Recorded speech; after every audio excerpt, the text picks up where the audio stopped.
This is AKA Shop Talk. My name is John. Jess is on the control board. As time goes forward, there will be some other faces that will come and go. Hopefully people that can help you.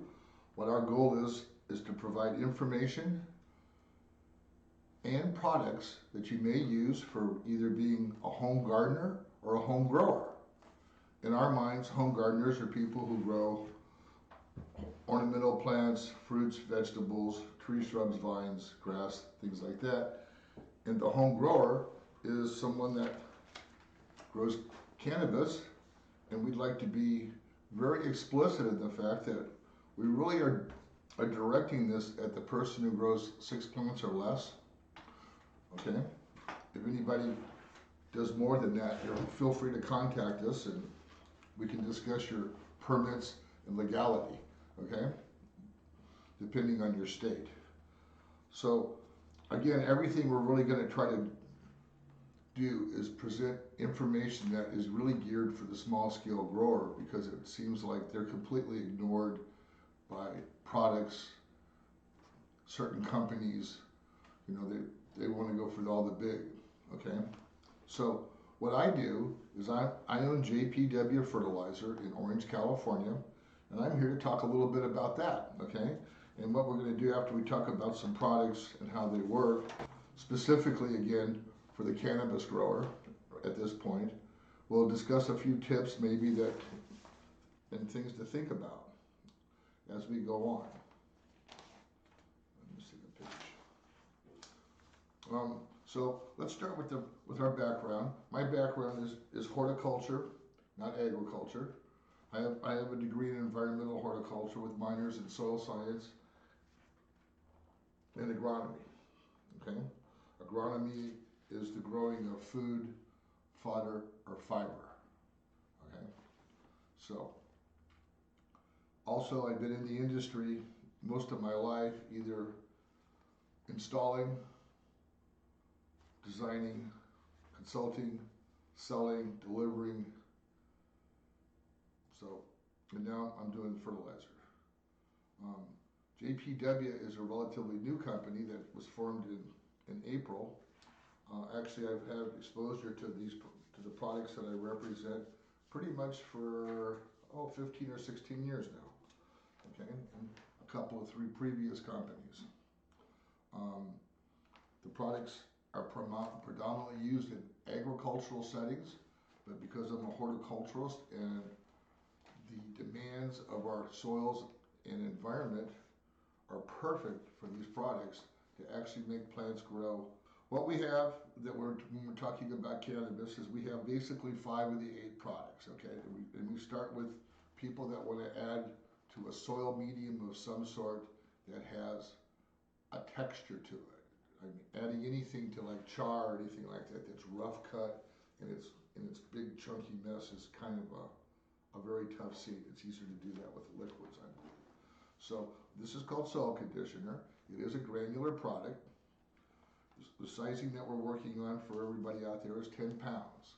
If you had 6 plants and you divided 10 pounds by 6 plants, you'd get just a touch over 1.5 pounds per container size.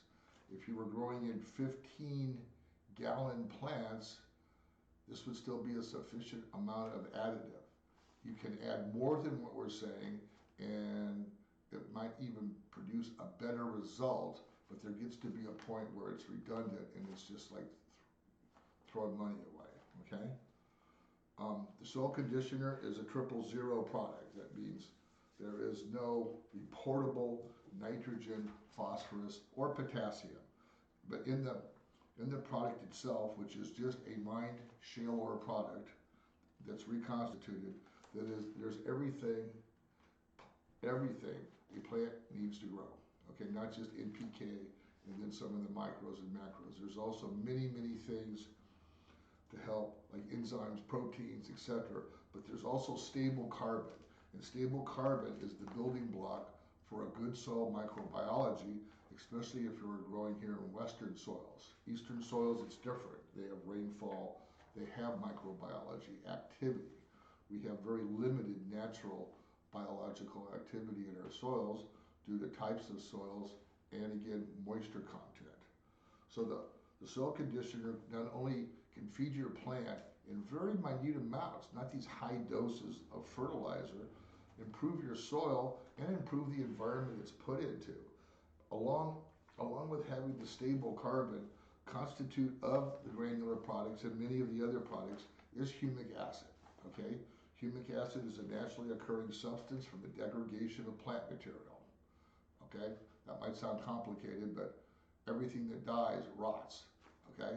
Plants rot to make humus and make food for themselves. They make their own humus with their leaf fall, and which in horticulture we clean up, so you need to figure out how to add that, okay? And people say that doesn't make a difference. And I will tell you, the difference is not just astronomical, it's almost completely unbelievable. This alone can grow stuff like you have never seen in your life, okay? Just using this. Now, to which we have 4 liquids. And many people like what they call a 3-way, okay? Where you have a general catch-all product that is supposed to have pretty much everything in it. And then you have a flower stage and a veg stage, okay? Well, we took that and modified that with one more liquid product, which is actually a foliar product, okay? And it's a 100. And this is where you would get all your tricontinol, for instance, if you're interested in having that extra boost. And this, again, is a foliar applied product, okay? And what it would do is increase your sweetness, which by building your sugars, it seems to help enormously in bud set. It has a profound, if you're yellowing out, you're under high stress, and you spray this, and we're talking at rates between 5 and 30 mils per quart or gallon, depending on the situation. Many times we can go 15 mils a gallon and not only have an effect, but have a positive effect that takes you forward. That's a ½ ounce of product, okay? Then we have what we call our grade 8, which is an extract of the humic shale oil itself with water and anhydrous ammonia. The reason anhydrous ammonia is used is it allows all of the fulvic acid in the product to be retained and usable.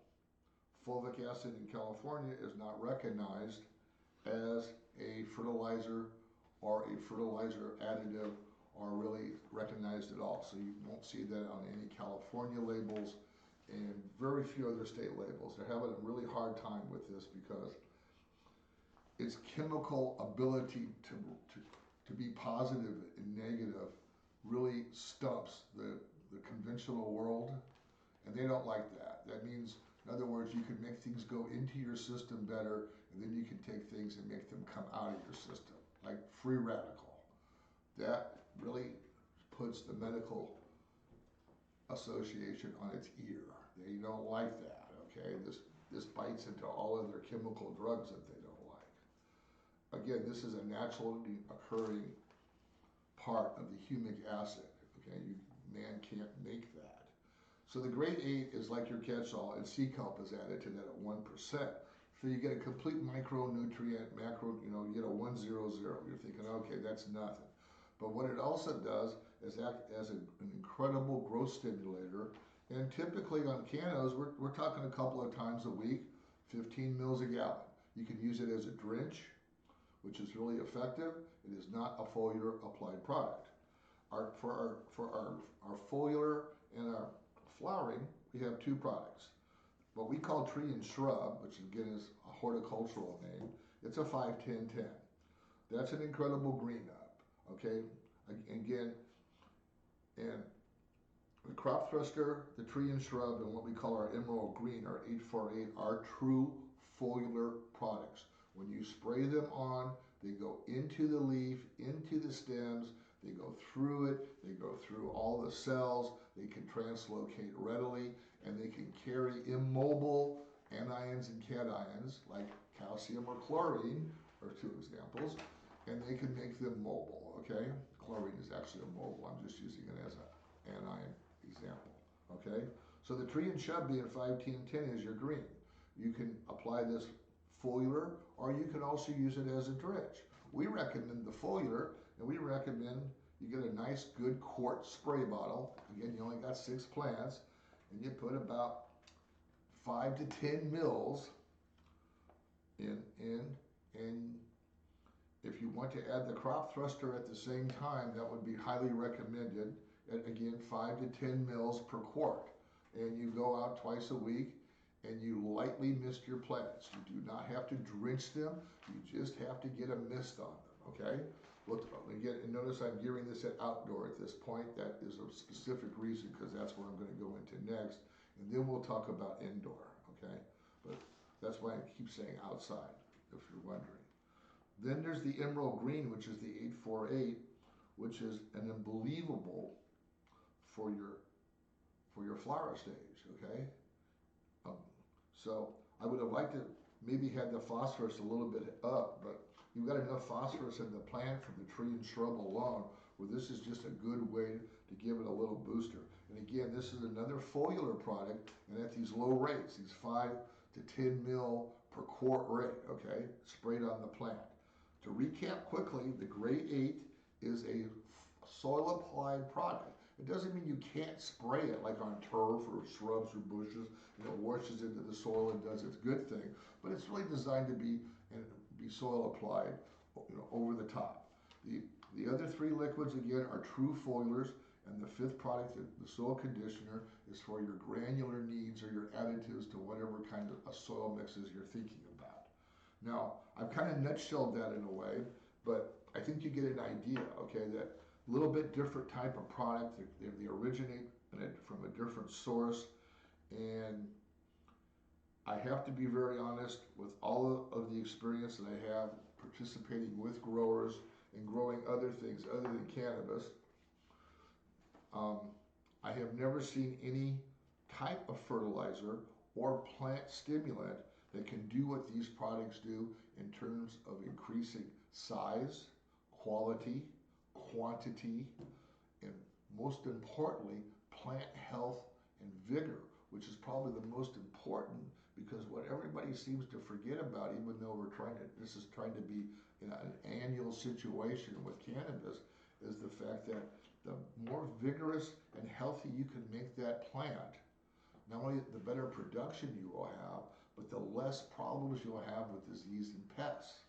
So one thing I'm going to bring up that's very important, especially if you're in the Western United States, is you better know what Russell mites are. And you better understand that you have to be preventing them long before, and that will be its own talk. But I wanted to always drop that on you. This is a real unbelievable situation, because these are basically microscopic mites. By the time your plants are starting to go down, it's too late. Okay, so we will dwell in that a little bit heavier.